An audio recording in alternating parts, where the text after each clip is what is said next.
गया है काली क्रांति का संबंध देश उत्पादन से। काली क्रांति का संबंध देश उत्पादन से है। अगर काली क्रांति की बात किया जाए तो काली क्रांति का जो संबंध होगा ये पेट्रोलियम उत्पादन, ध्यान रखिएगा पेट्रोलियम। अब पेट्रोलियम के साथ साथ में ध्यान रखिएगा खनिज, और इसी के साथ ये भी याद रखिएगा कोयला। कोयला, इन सभी का संबंध किसके उत्पादन से है? काली क्रांति का। काली क्रांति का संबंध किससे? पेट्रोलियम याद रखिएगा, खनिज याद रखिएगा या कोयला याद रखिएगा। इन तीनों चीजों को याद रखिएगा। इन तीनों चीजों से संबंधित है कौन सा क्रांति? काली क्रांति। काली क्रांति का संबंध देश उत्पादन से है, तो पेट्रोलियम भी है, खनिज भी है, कोयला भी है। आगे बात कर लेते हैं श्वेत क्रांति। श्वेत क्रांति का संबंध है दूध उत्पादन से। श्वेत क्रांति का संबंध किससे है? दुग्ध उत्पादन। अगर हम लोग दुग्ध, श्वेत क्रांति इसी के अंदर आता है, ध्यान रखिएगा ऑपरेशन फ्लड, है ना। ऑपरेशन फ्लड श्वेत क्रांति का संबंध किससे? दुग्ध उत्पादन से। भारत में श्वेत क्रांति के जनक डॉक्टर वर्गीज कुरियन को माना जाता है, ठीक है। भारत के अंदर श्वेत क्रांति के जनक कौन है? डॉक्टर वर्गीज कुरियन। आगे बात कर लेते हैं पीली क्रांति। पीली क्रांति का संबंध है सरसों या तिलहन उत्पादन से। पीली क्रांति का संबंध किससे? सरसों या तिलहन। नीली क्रांति का संबंध है मत्स्य उत्पादन, ध्यान रखिएगा। नीली क्रांति का संबंध किससे? मत्स्य उत्पादन से, उत्पादन। गुलाबी क्रांति का संबंध तो ध्यान रखिएगा झींगा मछली। गुलाबी क्रांति का संबंध किससे है? झींगा मछली से। आगे बात करते हैं रजत क्रांति का संबंध है अंडा उत्पादन। रजत क्रांति का संबंध किससे है? अंडा उत्पादन। आगे बात करते हैं सुनहरी क्रांति, तो बागवानी फसल, याद रखिएगा बागवानी फसल, बागवानी फसल। सुनहरी क्रांति का संबंध है बागवानी फसल से। गोल क्रांति का संबंध है आलू उत्पादन से, आलू उत्पादन। आगे बात कर लेते हैं लाल क्रांति का संबंध है मांस या टमाटर उत्पादन, मांस या टमाटर उत्पादन।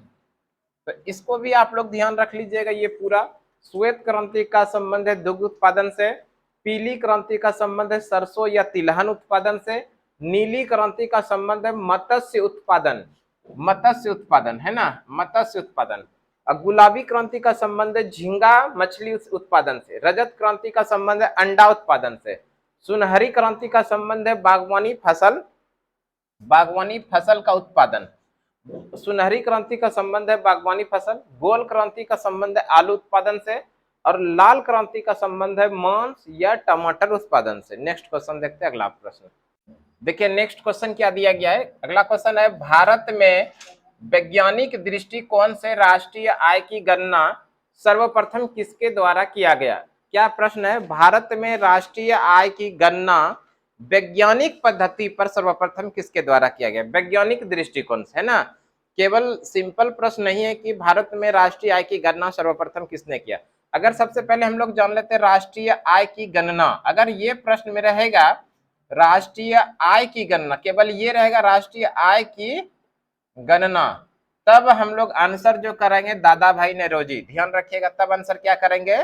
दादा भाई नेरोजी, दादा भाई नेरोजी। भारत में सर्वप्रथम राष्ट्रीय आय की गणना किसने करवाया था? दादा भाई नेरोजी ने, दादा भाई नेरोजी। भारत में सर्वप्रथम राष्ट्रीय आय की गणना दादा भाई नेरोजी ने कराया था, और ये 1868 ईस्वी में करवाया था। कब करवाया था? 1868। ध्यान रखिएगा 1867 भी कहीं मिल सकता है, आगे पीछे हो सकता है, ध्यान रखिएगा, एक आध 2 साल का गैप हो सकता है। भारत में राष्ट्रीय आय की गणना सर्वप्रथम दादा भाई नेरोजी ने कराया था, और इसकी जो चर्चा की गई थी किस पुस्तक के अंदर, तो ये भी ध्यान रख लीजिएगा, the poverty and British rule in India. ध्यान रखिएगा the poverty and un British rule in India, एक पुस्तक लिखा था, और इस पुस्तक के लेखक कौन है? दादा भाई नेरोजी। और इसी पुस्तक के अंदर में भारत के अंदर राष्ट्रीय आय की गणना के बारे में कहा गया था। तो ध्यान रखिएगा भारत में सर्वप्रथम राष्ट्रीय आय की गणना किसने किया था? दादा भाई नेरोजी ने 1868 में। और किस पुस्तक के अंदर इसका चर्चा किया गया था? The poverty and un British rule in India पुस्तक के अंदर। अब आ जाइए प्रश्न पर। प्रश्न में क्या दिया गया है? भारत में वैज्ञानिक दृष्टिकोण से राष्ट्रीय आय की गणना सर्वप्रथम किसके द्वारा किया गया था? तो ये आंसर है वी राव। ध्यान रखिएगा, वी के राव ने भारत में सर्वप्रथम वैज्ञानिक दृष्टिकोण से राष्ट्रीय आय की गणना किया था। कब? 1931-32 में। ठीक है, वैज्ञानिक दृष्टिकोण से भारत में सर्वप्रथम राष्ट्रीय आय की गणना किसने किया था? वी राव ने। कब किया? 1931-32 में किया। ठीक है, और अगर केवल आपसे पूछेगा भारत में राष्ट्रीय आय की गणना सर्वप्रथम किसने किया, तो दादा भाई नेरोजी ने किया था, 1868 के अंदर किया था। और कौन सी पुस्तक के अंदर किया था? The poverty and un British rule in India पुस्तक के अंदर। अगर दादा भाई नेरोजी की हम लोग बात करें ना, इसी को भारत में ग्रैंड ओल्ड मैन के नाम से जाना जाता है। ये भी ध्यान रख लीजिएगा, ग्रैंड ओल्ड मैन, भारत का वयोवृद्ध नेता के नाम से किसे जानते हैं? दादा भाई नेहरू। ग्रैंड ओल्ड मैन के नाम से किसको जानते हैं? दादा भाई नेहरू को। ठीक है, नेक्स्ट क्वेश्चन देखते हैं, अगला प्रश्न। देखिए नेक्स्ट क्वेश्चन क्या है? नेक्स्ट क्वेश्चन है, लंदन में 1940 में किस क्रांतिकारी नेता ने माइकल ओ डायर को गोली मारकर हत्या किया था? यानी कि ध्यान रखिएगा, माइकल ओ डायर को गोली मारकर हत्या किसके द्वारा किया गया था? तो ये किया था, आंसर याद रखिएगा, सरदार उधम सिंह। किसने किया था? सरदार उधम सिंह। सरदार उधम सिंह किसने किया था? सरदार उधम सिंह। और ध्यान रखिएगा, ये जो घटना था, किस लिए इसको गोली मारा था? तो जलियांवाला बाग हत्याकांड, जलियांवाला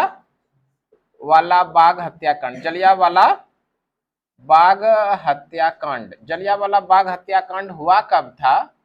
ये भी ध्यान रखिएगा, 13 अप्रैल 1919 को, 13 अप्रैल 1919 को जलियांवाला बाग हत्याकांड होता है। और इसी जलियांवाला बाग हत्याकांड में माइकल ओ डायर ने गोली चलाने का आदेश दिया था। माइकल ओ डायर ने जलियांवाला बाग हत्याकांड में गोली चलाने का आदेश किसने दिया था? माइकल ओ डायर ने। जबकि गोली किसने चलाया था? तो वो भी ध्यान रखिएगा, जनरल डायर ने। जनरल डायर ने गोली चलाया था, जनरल डायर। और जनरल ओ डायर यानी माइकल ओ डायर ने गोली चलाने का आदेश दिया था।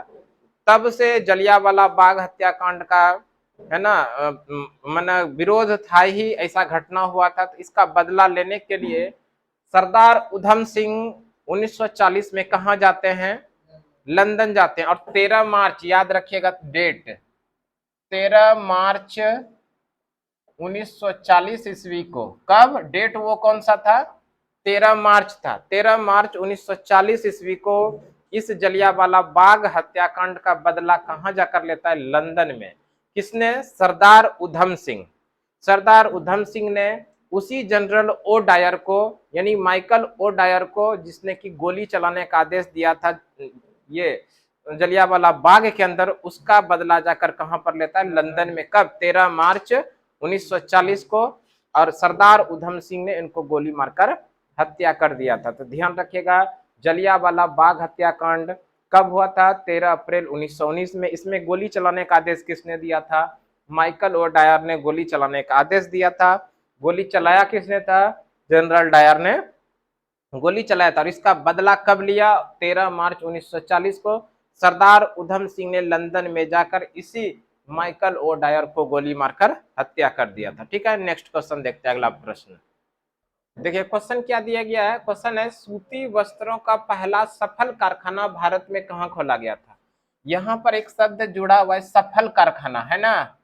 अगर आप लोगों के लिए प्रश्न रहता भारत में सूती वस्त्रों का पहला कारखाना कहाँ खोला गया था, तो 1818 ईस्वी में ये खोला गया था कोलकाता के अंदर।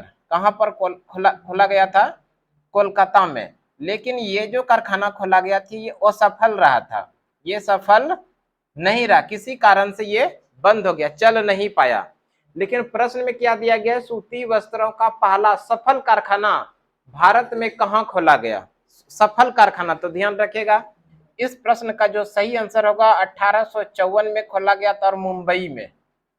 कहां पर खोला गया था? मुंबई में। और किसके द्वारा खोला गया था? ये भी ध्यान रखिएगा, कवास जी डाबर ने भारत के अंदर पहला सफल कारखाना सूती वस्त्रों का खोला था? कब? 1854 में। कहां पर? मुंबई में। लेकिन आपको प्रश्न केवल दिया रहे कि भारत में सूती वस्त्रों का पहला कारखाना कहां खोला गया। पहला कारखाना कोलकाता के अंदर 1818 में खोला गया था। लेकिन ये जो कलकत्ता में सूती वस्त्रों का पहला कारखाना खोला गया था, ये क्या रहा? असफल रहा, ये चला नहीं, ये फिर क्या हुआ? बंद हो गया। फिर से जो है कि भारत में सूती वस्त्रों का सफल कारखाना खोला गया। कहाँ? 1854 में। और कहाँ खोला गया था? मुंबई में। किसके द्वारा? कवास जी डाबर के द्वारा। और यहाँ पर जो कारखाना खोला गया था 1856 में, यहाँ कपड़ा बनना शुरू हुआ। इसकी शुरुआत कब से हुई? यहाँ पर पूरी तरह से फैक्ट्री के रूप में काम स्टार्ट हुआ कब से? 1856 में। दोनों याद रख लीजिएगा। भारत में पहला सफल कारखाना सूती वस्त्रों का कहाँ खोला गया? मुंबई के अंदर खोला गया 1854 में। कवास जी डाबर के द्वारा काम करना शुरू किया 1856 में। लेकिन इसी के स्थान पर प्रश्न में दे दे कि भारत में सूती वस्त्रों का पहला कारखाना कहाँ खोला गया, तो 1818 में कोलकाता के अंदर खोला गया, जो कि ये सफल नहीं रहा, असफल रहा था। ठीक है, नेक्स्ट क्वेश्चन देखते हैं। अगला प्रश्न देखिए, नेक्स्ट क्वेश्चन क्या है? अगला प्रश्न है, घरेलू ईंधन यानी एलपीजी में, घरेलू ईंधन एलपीजी में मुख्य रूप से कौन सी गैस होती है? एलपीजी के अंदर, एलपीजी गैस सिलेंडर जो है उसके अंदर कौन सी गैस होती है? तो ध्यान रखिएगा, बीपी। क्या होता है? बीपी, ब्यूटेन और प्रोपेन। ब्यूटेन और प्रोपेन। देखो भाई साहब, ये तो मुख्य रूप से गैस होती है, लेकिन इसका जो स्मेल हमारे तक पहुंचता है, कि हमारे तक स्मेल पहुंचता है और हम बता देते हैं कि गैस कहीं से कहीं लीक कर रहा है या खुला हुआ है। ये गैस का मुख्य कारण है मिथाइल मरकेप्टन। इसको भी याद रखिएगा, मिथाइल मरकेप्टन। मरकेप्टन, इसको भी याद रखिएगा। दुर्गंध का कारण क्या है? इसका जो स्मेल निकलता है, वो स्मेल का मुख्य कारण क्या है? मिथाइल मरकेप्टन। और इसके अंदर मुख्य रूप से जो गैस पाई जाती है, गैस होती है, वो कौन सी होती है? ब्यूटेन और प्रोपेन। अगर हम लोग एलपीजी की बात कर ले मेरे भाई, एलपीजी लिक्विड पेट्रोलियम गैस है ना, एलपीजी लिक्विड पेट्रोलियम गैस। और ये जो लिक्विड पेट्रोलियम गैस है, इसके सिलेंडर का वजन कितना है? 14.2 kg। ये भी कई बार एग्जाम में देखने के लिए हमको मिला है कि एलपीजी गैस सिलेंडर का आमतौर पर जो घर में यूज करते हैं उसका वजन कितना होता है? 14.2 kg। ठीक है, प्रश्न जो दिया गया था, घरेलू ईंधन यानी एलपीजी में मुख्य रूप से कौन सी गैस होती है? देखो, आप इसको ऐसे भी याद रख सकते हैं, अगर किचन में आपका सिलेंडर खुला है, किचन में सिलेंडर खुला है, गैस निकल रहा है, आप वहां पर जाइएगा तो निश्चित रूप से आपका बीपी बढ़ेगा। क्या बढ़ेगा? बीपी बढ़ेगा। और जैसे बीपी बढ़ेगा तो मरना तय है। बीपी बढ़ेगा तो मरना। तो देखिए, बीपी, बी से ब्यूटेन, पी से प्रोपेन। ब्यूटेन और प्रोपेन गैस के अंदर कौन सा, उस सिलेंडर के अंदर कौन सी ये पाई जाएगी? मुख्य रूप से कौन सी गैस होगी? ब्यूटेन और प्रोपेन। और स्मेल जो हमारे तक पहुंचा, मरना तय है, मिथाइल मरकेप्टन है ना, मिथाइल मरकेप्टन। मरना तय है, मरने से हो जाएगा मिथाइल मरकेप्टन, है ना, याद रखिएगा। तो इसके लिए मिथाइल मरकेट, दुर्गंध जो आता है वो मुख्य रूप से कौन सी गैस होती है? वहां पर मिथाइल मरकेप्टन। अब बीपी से बीपी बढ़ेगा तो ब्यूटेन और प्रोपेन मुख्य रूप से होता है। दुर्गंध का कारण क्या है? मिथाइल मरकेप्टन। तो आप लोगों का ध्यान रखिएगा, किचन में अगर सिलेंडर खुला रहेगा तो बीपी बढ़ेगा, बीपी बढ़ने के बाद मरना तय। बीपी, ब्यूटेन और प्रोपेन मुख्य रूप से। दुर्गंध का कारण क्या है? मिथाइल मरकेप्टन। ठीक है, एलपीजी लिक्विड पेट्रोलियम गैस, इस सिलेंडर के अंदर वजन जो होगा वो 14.2 kg वजन होता है। नेक्स्ट क्वेश्चन देखते हैं, अगला प्रश्न देखिए। नेक्स्ट क्वेश्चन है, वर्षा का बूंद गोलाकार क्यों होती है? किसके कारण से कि वर्षा का बूंद गोलाकार होती है? तो ध्यान रखिएगा, सरफेस टेंशन यानी पृष्ठीय तनाव, है ना, पृष्ठ तनाव। और इसी पृष्ठीय तनाव के कारण, ध्यान रखिएगा, पृष्ठीय तनाव के कारण वर्षा का जो बूंद है वो गोलाकार होता है। वर्षा का बूंद गोलाकार क्यों होता है? किसके कारण? तो पृष्ठीय तनाव के कारण। इसके साथ में एक और ध्यान रखिएगा, गर्म सूप जब हम लोग पीते हैं तो वो स्वादिष्ट लगता है। गर्म सूप स्वादिष्ट लगने का मुख्य कारण है कि पृष्ठ तनाव। ध्यान रखिएगा इसको भी, पृष्ठ तनाव के कारण ही गर्म सूप क्या लगता है? स्वादिष्ट लगता है। और इसके साथ याद रखिएगा, जब पानी में या तो हम लोग साबुन या फिर डिटर्जेंट मिलाते हैं तो वहां से देखिएगा झाग निकलता है। पानी में साबुन या फिर डिटर्जेंट मिलाने के बाद वहां से झाग निकलता है, उसका भी मुख्य कारण क्या है? पृष्ठ तनाव। झाग अगर निकलेगा तो कपड़ा जल्दी धोया जाएगा, धुलाएगा, है ना, उसका भी मुख्य कारण क्या है? पृष्ठ तनाव। इसी पृष्ठ तनाव के कारण वर्षा का बूंद गोलाकार होगा, सूप जो है गर्म सूप स्वादिष्ट लगेगा, पानी में आप डिटर्जेंट मिलाइए, साबुन मिलाइए, वहां से जो झाग निकलता है उसका भी मुख्य कारण क्या है? पृष्ठ तनाव। इस तीनों को ध्यान रख लीजिएगा, इस तीनों में से कोई ना कोई एक एग्जाम में क्वेश्चन आप लोगों को छप जाएगा, देखने के लिए मिलेगा। ठीक है, नेक्स्ट क्वेश्चन देखते हैं, अगला प्रश्न। देखिए नेक्स्ट क्वेश्चन क्या दिया गया है। नेक्स्ट क्वेश्चन है, विश्व में कॉफी का सबसे बड़ा उत्पादक देश कौन सा है? विश्व में कॉफी का सबसे अधिक उत्पादन करने वाला देश है ब्राजील। कहाँ है? ब्राजील। ब्राजील में सर्वाधिक कॉफी का उत्पादन होता है। इसी ब्राजील में कॉफी का जो उत्पादन होता है उसको किस नाम से जानते हैं? फेजेंडा के नाम से। फेजेंडा, ध्यान रखिएगा, ये भी कई बार एग्जाम में पूछा गया है कि ब्राजील के अंदर कॉफी के बागान को किस नाम से जानते हैं? तो फेजेंडा। ब्राजील के अंदर कॉफी के बागान को किस नाम से जानते हैं? फेजेंडा के नाम से जानते हैं। ब्राजील के अंदर विश्व में सबसे अधिक कॉफी का उत्पादन होता है। अगर ब्राजील की बात करें, इसी ब्राजील के अंदर रियो डी जेनेरियो, ध्यान रखिएगा, Rio de Janeiro, Rio de Janeiro, Rio de Janeiro के अंदर 1992 ईस्वी में पृथ्वी शिखर सम्मेलन का आयोजन किया गया था। ध्यान रखिएगा, 1992 में पृथ्वी शिखर सम्मेलन, पृथ्वी शिखर सम्मेलन, ध्यान रखिएगा। इसी ब्राजील के अंदर रियो डी जेनेरियो में 1992 में पृथ्वी शिखर सम्मेलन का आयोजन किया गया था। आप लोग एक कमेंट बॉक्स में क्वेश्चन का आंसर छापेंगे, विश्व पृथ्वी दिवस कब मनाया जाता है? विश्व पृथ्वी दिवस, विश्व पृथ्वी दिवस कब मनाया जाता है? इस प्रश्न का सही आंसर कमेंट बॉक्स में छापेंगे। वैसे अगर हम लोग बात कर लें कॉफी के साथ साथ में अन्य चीज जैसे गेहूं, गेहूं का सर्वाधिक उत्पादक देश कौन सा है? चीन। गेहूं सर्वाधिक उत्पादन करने वाला देश कौन सा है? चीन। दूध का उत्पादन सर्वाधिक करने वाला देश कौन सा है? भारत। भारत में भी किस राज्य में दूध का सर्वाधिक उत्पादन होता है? राजस्थान में। इंपॉर्टेंट है, राजस्थान में सर्वाधिक होता है ना, ये इधर ही लागू हुआ है, लागू नहीं हुआ है, इधर इसका चेंज हुआ है। सर्वाधिक दूध उत्पादन करने वाला राज्य बना है राजस्थान। बॉक्साइड सर्वाधिक कहां पर होता है? ऑस्ट्रेलिया के अंदर। अगर तांबा की बात करें तो सर्वाधिक तांबा उत्पादन करने वाला देश है चिली। चावल सर्वाधिक उत्पादन देश करने वाला कौन सा है? चीन। चावल भारत में सर्वाधिक उत्पादन कहां पर होता है? तो पश्चिम बंगाल, वेस्ट बंगाल। ये भी ध्यान रखिएगा, भारत में सर्वाधिक चावल का उत्पादन किस राज्य में होता है? तो पश्चिम बंगाल में। भारत के अंदर दूध का उत्पादन सर्वाधिक किस राज्य में होता है?